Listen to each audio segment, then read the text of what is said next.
Yet, if you look at the technology stack that many companies use, it's marketing automation, it's CRM, it's based on a lead-centric, an MQL-compatible way of thinking. What other technology do you actually need alongside those two platforms I just mentioned to actually make ABM, in the broadest definition of the term, successful? Right. So I think the main thing you have to be thinking about is, how do I identify when a group of people from the set of accounts that I care about goes out into market to look around?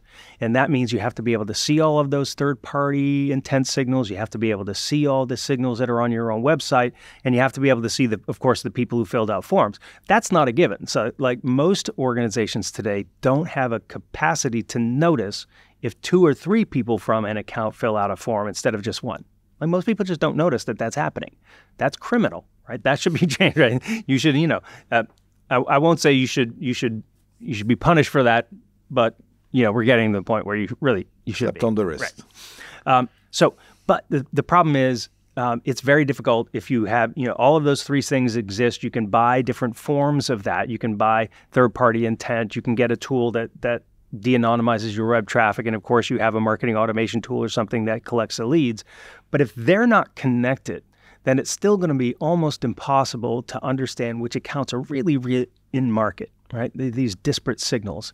So what you need is a system that brings those signals together and makes sense of them, all right? So like an example might be, if I've got 2 people who filled out forms and 5 people who've been on my website anonymously, and then a record of third-party intent signals, is that better than one where I had 3 people who are filled out a form and 2 people are on my website anonymously? It goes on like that. There are endless permutations.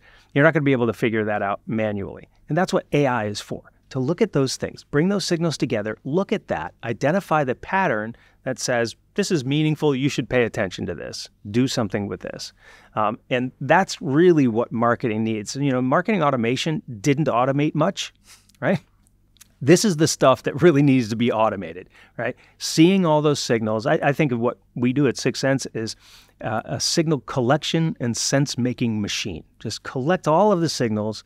Don't decide in advance what they're going to mean, but collect them, let the AI work against them and figure out what they do mean, and then act on what they mean.